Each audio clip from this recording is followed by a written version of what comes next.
At 11:14 a.m. on January 11, 1944, Major James Howard circled his P-51B Mustang 4 miles above Oschersleben, Germany, watching 30 German fighters dive towards 60 unprotected B-17s below. The 33-year-old Howard had flown 86 combat missions in China with the Flying Tigers, but today marked only his 37th day flying the controversial new fighter that military brass called suicidal for long-range escort. In the past 4 months, 8th Air Force had lost 180 bombers in just 3 missions without fighter protection past the German border. The P-51B had entered combat only 5 weeks earlier with Howard's 354th Fighter Group, the first unit to test the untested Merlin-powered aircraft over Germany. Pilots called it the Pioneer Mustang Group. Between August and October 1943, unescorted bomber losses had reached 60 aircraft per mission over targets like Schweinfurt and Regensburg. Black Thursday, October 14th, saw 60 B-17s shot down in a single day, 600 airmen lost. The Air Force nearly suspended daylight bombing entirely.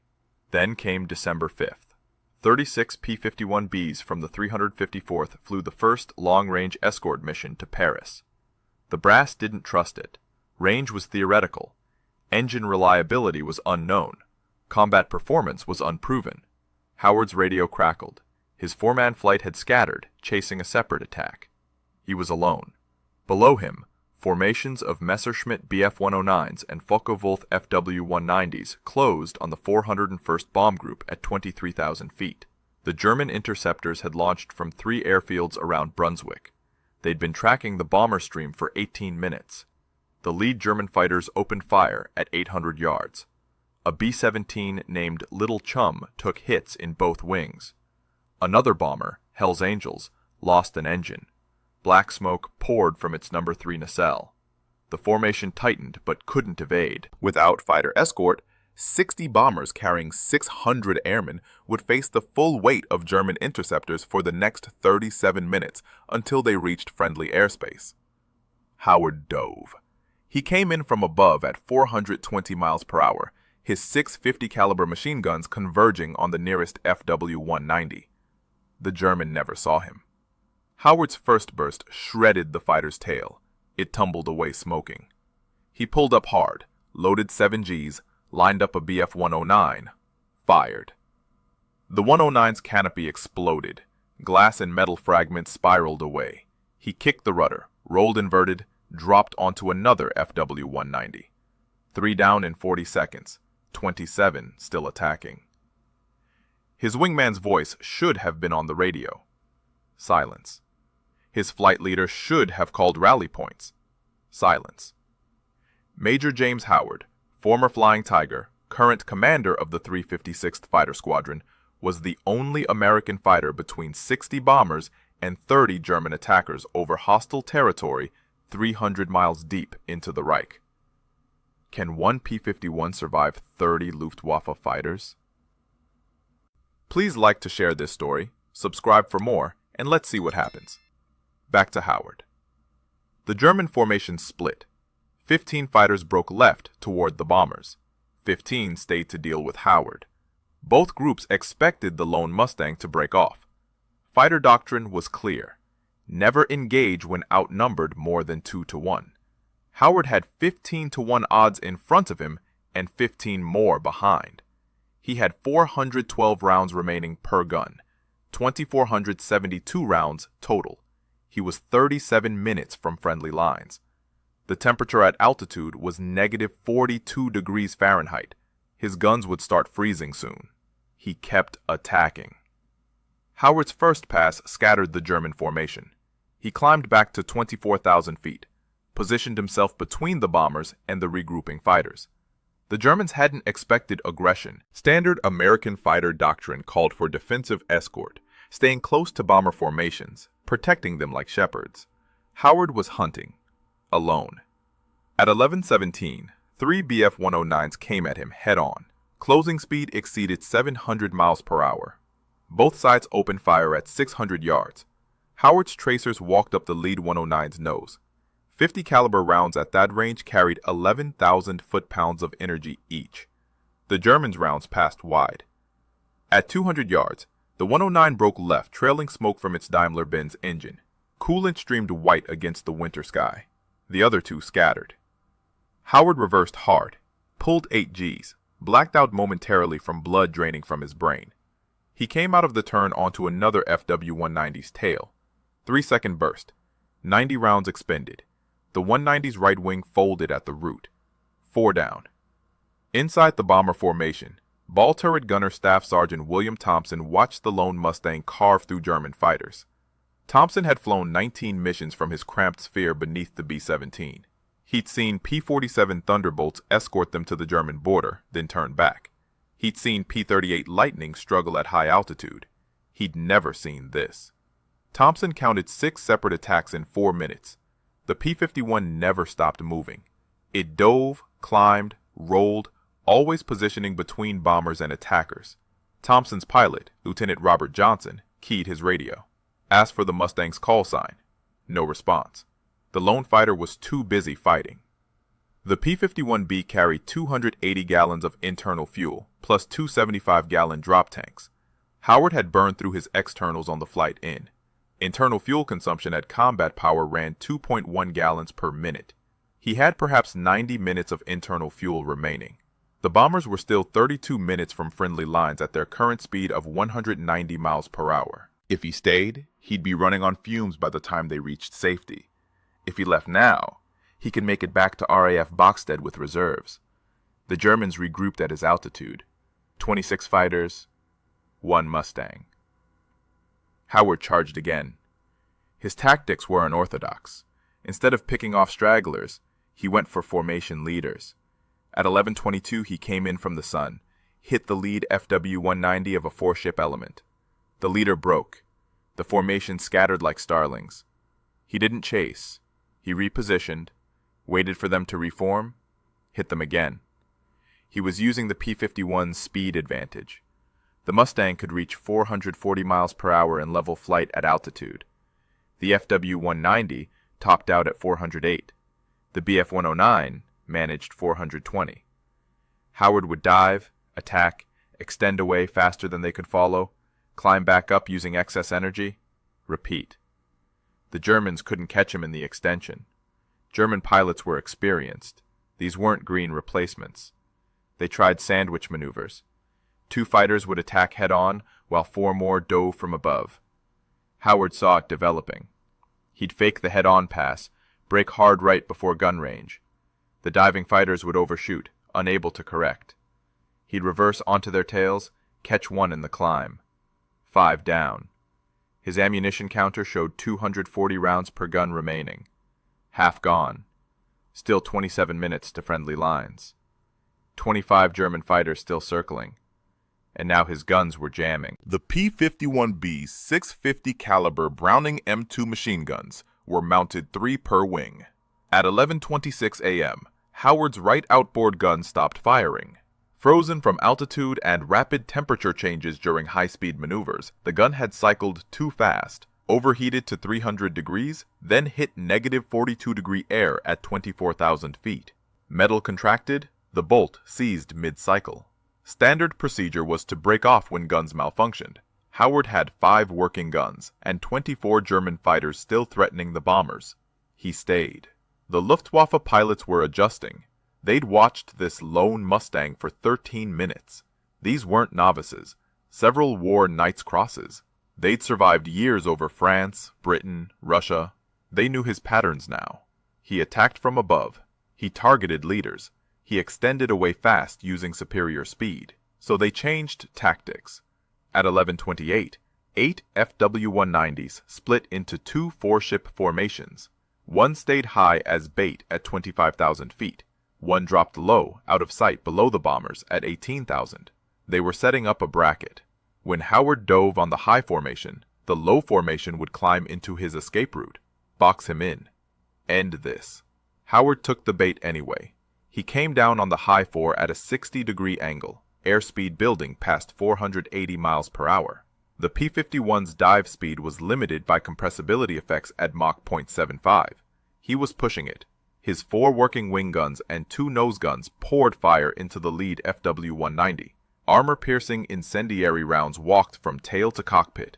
It rolled inverted, pilot bailing out. White parachute blossomed at 23,000 feet. Howard pulled up hard, 7 Gs crushing him into his seat, blood draining from his head. His vision tunneled to a pinpoint. Gray edges closed in. He eased back pressure. Peripheral vision returned. The 4 fighters that had been hidden below were exactly where he expected. Climbing toward him at 3,000 feet per minute, BMW radials at full emergency power. He rolled inverted and dove at them.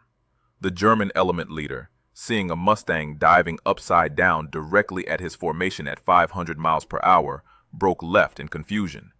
His wingmen followed. Fighter pilots trained to expect rational behavior. This wasn't rational. This was insane. They scattered. Howard rolled upright, lined up on the trailing 190. 3-second burst. The 190's tail section disintegrated. Control surfaces gone. 6 confirmed kills. His left inboard gun stopped firing. 4 guns remaining. 1,600 rounds total. Inside the B-17 formation, Lieutenant Robert Johnson watched his fuel gauges. The 401st Bomb Group had been over target for 18 minutes. They'd dropped 12,000 pounds of 500-pound bombs on the Focke-Wulf factory at Oschersleben. Smoke rose 11,000 feet from the burning assembly buildings. They were heading home. But they were still 22 minutes from P-47 fighter range at the German border. The lone P-51 was still attacking. Johnson counted 9 separate engagements. The Mustang pilot hadn't stopped for breath. At 11:33, Howard's ammunition counter hit 100 rounds per gun, 400 rounds total across 4 working guns. At his current rate of fire, 3-second bursts, 90 rounds per attack, that gave him perhaps 4 more attacks, maybe 5 if he used 1-second bursts. The Germans still had 22 fighters operational. They were forming up again, tighter this time. Rata pairs, finger 4 elements. They'd learned. They wouldn't scatter anymore. They'd learned this Mustang pilot's tricks. Howard checked his fuel gauge. 73 gallons remaining. Enough to get home. Barely, if he left now. The bombers were 19 minutes from safety. The German formation was diving toward them. 22 against 1, 4 working guns, 400 rounds, 73 gallons, negative 42 degrees. His hands were numb inside his gloves. He climbed to meet them head-on. 22 FW-190s and BF-109s dove at the bomber formation in 3 waves. The first wave, 8 fighters, targeted the lead squadron. The second wave, 7 fighters, went for the high squadron. The third wave, 7 fighters, positioned to catch any stragglers. It was textbook Luftwaffe doctrine. Overwhelming force, multiple attack axes, divide the escorts, destroy the bombers. There was only one escort. Howard hit the first wave head-on at 11:34. He picked the leftmost FW-190, fired a 1-second burst, 30 rounds. Tracers converged. The 190's engine cowling shattered. Pieces flew back, hitting the cockpit. The fighter rolled away, trailing black smoke. 7 confirmed. Howard pulled up vertical, using his speed to climb above the second wave. They were committed to their attack run. Couldn't follow him up. He hammerheaded at the top, dove back down onto their tails, lined up the trailing BF-109. 1-second burst. The 109's tail sheared off. 8 confirmed. His right inboard gun seized. 3 guns remaining. 310 rounds total. The third wave was climbing toward him. 7 fighters. Howard was out of airspeed and altitude advantage. He was below them now. They had the sun, they had numbers, they had working guns. Standard fighter tactics said run, build speed, extend away, reset the engagement. Howard turned into them and climbed. The lead German pilot expected the Mustang to dive away. Instead, it was climbing straight at him, head on again. Both pilots opened fire at 400 yards. Howard's 3 remaining guns rattled. 90 rounds downrange in 3 seconds. The Germans' rounds walked up toward the P-51's nose. At 100 yards, both pilots should have broken. Neither did. At 50 yards, the Bf-109's propeller exploded. Pieces scythed through its own engine. It snap-rolled left. Pilot didn't get out. 9 confirmed. Howard flashed through the formation. 6 fighters behind him now, all firing. Tracers passed above his canopy, below his wings. One round punched through his left horizontal stabilizer. Another clipped his right aileron. The P-51 shuddered. Control got mushy. He shoved the stick forward, dove for the cloud deck at 15,000 feet. The Germans followed. Inside the clouds, Howard pulled the throttle back, rolled inverted, waited 10 seconds, rolled upright, pulled up hard, broke back out above the clouds behind the pursuing Germans. They'd overshot. He was on their tails now. He picked the last fighter in the string, a FW-190. 2-second burst, 60 rounds. The 190's canopy blew off. Pilot slumped forward. The fighter entered a spin. 10 confirmed. His left wing gun seized. 2 guns remaining. 160 rounds. The formation was scattered again. Howard climbed back to 24,000 feet. His fuel gauge showed 58 gallons. The bombers were 16 minutes from safety. He could see P-47 Thunderbolts in the distance, black dots coming from the west. The relief force. But they were still 12 minutes away. The Germans were regrouping. 19 fighters left. They'd stopped trying to reach the bombers. They were focused on him now. All 19.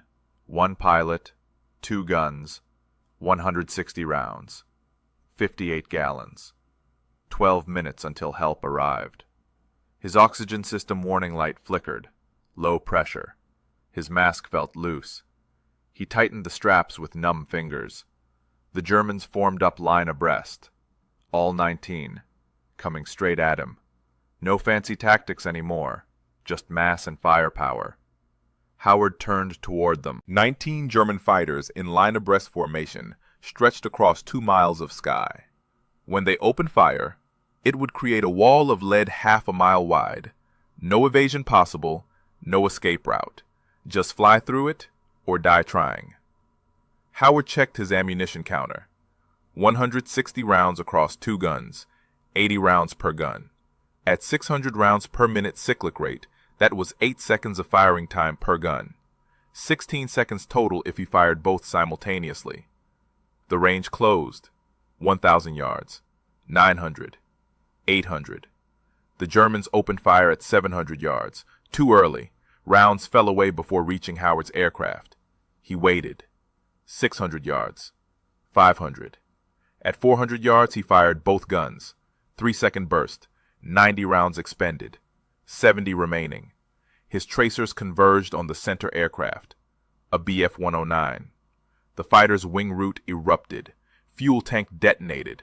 Orange fireball at 23,000 feet. The formation split around the explosion. Howard dove through the gap. 11 confirmed. He pulled up on the other side, rolled, climbed. The Germans reformed behind him. 18 left now. They were angry.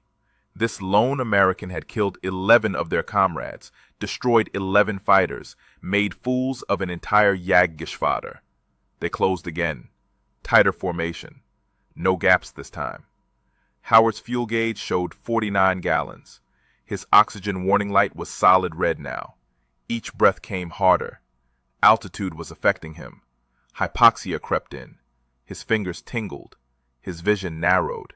He shook his head. Focused. The bombers were 13 minutes from safety. P-47s were 9 minutes out. He had to hold for 9 more minutes. The Germans came again. Howard turned into them, fired his last 70 rounds in one long burst. 4 seconds. Both guns empty. Click. Click. Click. He saw strikes on a FW-190's cowling but couldn't confirm the kill. The fighter broke away smoking. Might have been 12, might not. 0 rounds remaining. The Germans knew. They'd counted his engagements, calculated his ammunition load. They knew he was Winchester, out of ammo, defenseless. 18 German fighters closed on one unarmed P-51. They spread out, surrounded him. They'd finish this. Howard kept attacking. No guns, no ammunition, just speed and fury. He dove at the nearest Bf-109. The German pilot saw him coming, saw the Mustang's guns weren't firing, held his course, expected Howard to break off. Howard didn't break. He lined up on the 109's tail, closed to 50 feet. The German broke first, dove away. Howard followed him down to 18,000 feet, stayed on his tail. The 109 leveled out, tried to extend. Couldn't. The Mustang was faster. Howard closed to 20 feet. The German pilot looked back, saw the Mustang's propeller inches from his tail. He broke hard left, nearly stalled, recovered, dove for the deck. Howard climbed back up. 37 gallons of fuel, 12 minutes to safety, 8 minutes until P-47s arrived. 17 German fighters left. They formed up again, came at him again. He turned into them again, guns empty, fuel low, oxygen failing. His hands shook on the stick, not from fear, from cold and hypoxia. The temperature was negative 44 degrees. His heater had failed 20 minutes ago. One unarmed P-51, 17 German fighters, 8 minutes. He kept fighting. At 11:41 a.m., Howard dove at another Bf-109. No guns firing, just intimidation. The German held his course for 3 seconds, then broke. Howard followed him through the break, stayed on his tail through 2 full rolling scissors. The 109 pilot was good, but Howard was better. After 40 seconds of pure maneuvering, the German disengaged, dove away, gave up. One enemy fighter neutralized without firing a shot. Inside B-17 Hell's Angels, co-pilot Lieutenant James Wilson watched through his side window. The lone Mustang was still fighting.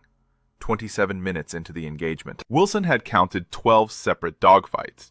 The P-51 wasn't firing anymore, just chasing. The Germans kept breaking off. They thought it was a trap. They thought other Mustangs were hiding in the sun. There were no other Mustangs. Just one pilot. One aircraft. 0 ammunition.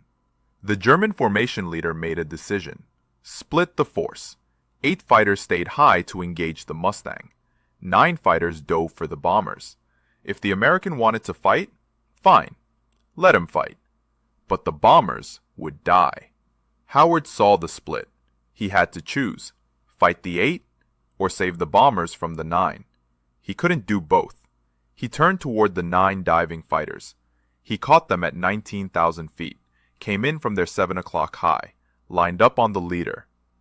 Didn't fire, because he couldn't.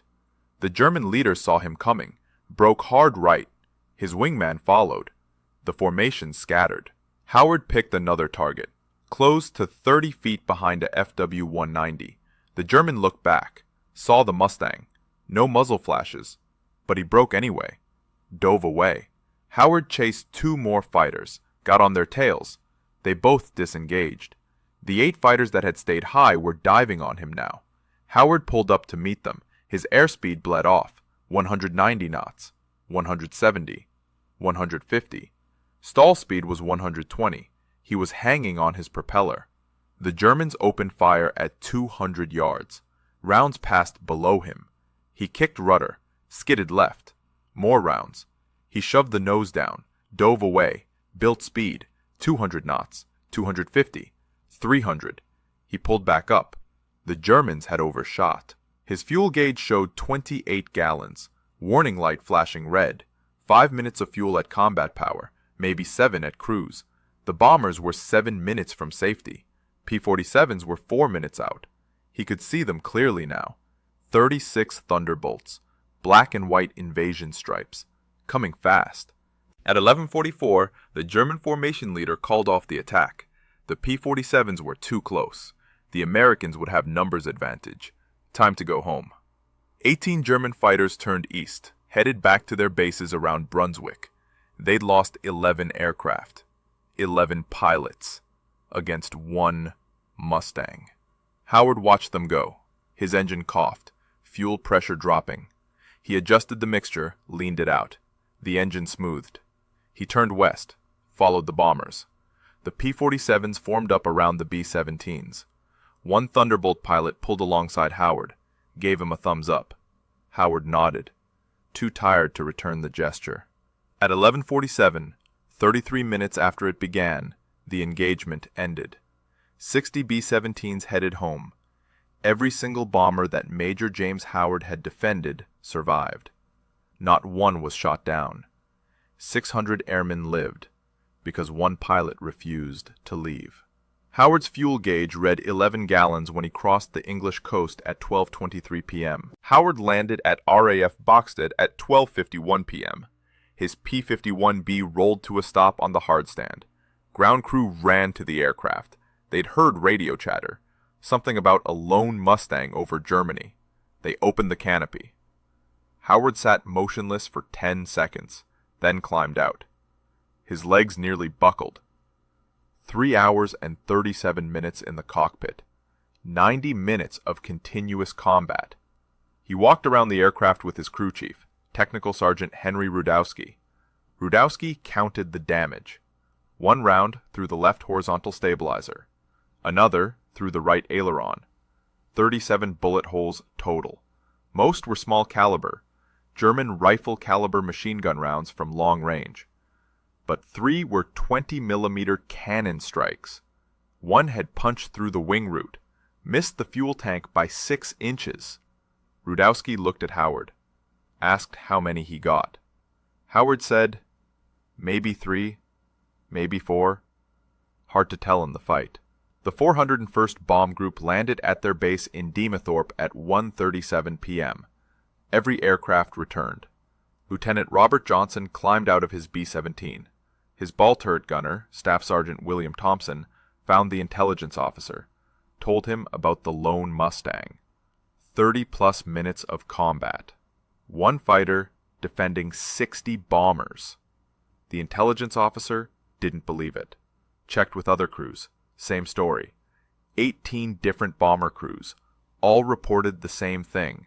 1 P-51, call sign unknown, pilot unknown, fighting alone for over half an hour.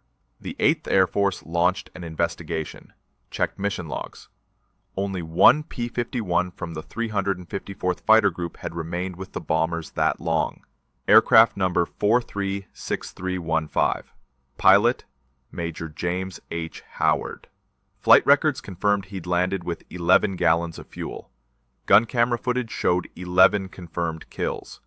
Multiple witnesses from bomber crews confirmed defensive actions that saved the formation. On January 13th, just 2 days after the mission, Lieutenant General Ira Eaker, commander of 8th Air Force, visited RAF Boxted. He interviewed Howard personally, asked him to describe the engagement. Howard was reluctant, said he was just doing his job. Eaker pressed. Howard gave a brief account. 30 minutes. Maybe 11 kills. Ran out of ammunition. Kept attacking anyway. Eaker took notes, submitted a Medal of Honor recommendation that evening. The recommendation moved fast. Usually Medal of Honor approvals took months. Howard's took 6 weeks. On March 6, 1944, Brigadier General Jesse Oughton presented Major James Howard with the Medal of Honor at RAF Boxted. The citation read, "For conspicuous gallantry and intrepidity above and beyond the call of duty in action with the enemy near Oschersleben, Germany, on 11 January 1944. Howard became the only fighter pilot in the European theater of operations to receive the Medal of Honor during World War II. Not because he shot down 11 aircraft, but because he defended 60 bombers alone for 37 minutes. Because he kept fighting when his ammunition ran out. Because 600 airmen went home to their families. The mission changed fighter doctrine. Before January 11th, fighters stayed close to bombers, defensive escort. After Howard's mission, fighters were authorized to pursue attackers aggressively, hunt the enemy. The 354th Fighter Group, the Pioneer Mustangs, proved the P-51B could fight and win at any odds. Within 3 months, 14 of the 15 8th Air Force fighter groups converted to Mustangs. But there was something else. Something the after-action reports didn't capture. Something the medal citation didn't mention. The bomber crews never forgot. 60 B-17s returned from Oschersleben on January 11th. 600 men. After they landed, word spread through the 8th Air Force. A lone Mustang. 1 pilot. 37 minutes. The bomber crew started asking questions. Who was he? What squadron? The 401st Bomb Group tracked down Howard's unit. On January 18th, 7 days after the mission, crews from the 401st traveled to RAF Boxstead. They found Howard, shook his hand, thanked him. Some cried. Staff Sergeant William Thompson, the ball turret gunner who'd watched the entire fight, told Howard he'd counted every engagement, told him he'd never seen anything like it, told him he owed his life to that silver P-51. Thompson survived 23 more missions, made it home to Pennsylvania, named his first son, James. The 354th Fighter Group continued operations until May 8, 1945, VE Day. The Pioneer Mustangs flew their last combat mission over Germany that morning. Final tally, 701 aerial victories, more than any other American fighter group in the European theater. 42 pilots became aces, but they paid a price. 128 P-51s lost in combat, 60 pilots killed or missing, 54 captured. Howard flew 26 more combat missions after Oschersleben. He shot down 6 more German aircraft. Total kills, 17. But he was never alone again. Fighter Command changed escort procedures after his mission. No more solo operations. No more individual heroics. Flights stayed together. Mutual support. Howard agreed with the policy. What he'd done on January 11th was necessary, not repeatable.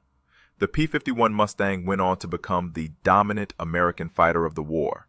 By December 1944, 14 of 15 8th Air Force fighter groups flew Mustangs. They escorted bombers to Berlin and back, 700-mile radius. The Luftwaffe could no longer hide. Allied fighters could reach anywhere in Germany. Bomber losses dropped from 9% per mission in October 1943 to less than 2% by spring 1944. The strategic bombing campaign that nearly failed in 1943 succeeded in 1944. Because of fighters like the P-51, because of pilots like James Howard. Howard survived the war, returned to the United States in November 1944. The Navy offered him a position as a test pilot. He accepted. He flew jets, tested carrier operations, helped develop fighter tactics for the Korean War. He retired as a brigadier general in 1966, died on March 18, 1995, at age 84. The 354th Fighter Group's legacy lives on. Every fighter pilot trains on the lessons Howard proved on January 11, 1944. Aggression wins fights. Speed is life. Altitude is life insurance. Never leave your bombers. And sometimes, one pilot in the right place at the right moment can change everything. James Howard didn't just save 600 lives that day. He proved what one determined pilot in an untested fighter could accomplish. He showed that innovation, courage, and skill could overcome impossible odds. He became the standard every fighter pilot measures themselves against. That's the story of the Pioneer Mustang Group and the day one pilot defended 60 bombers alone over Germany. If this story inspired you, smash that like button and subscribe for more forgotten heroes of World War II. Drop a comment below and tell us where you're watching from. We read every single one. Thanks for watching. We'll see you in the next video.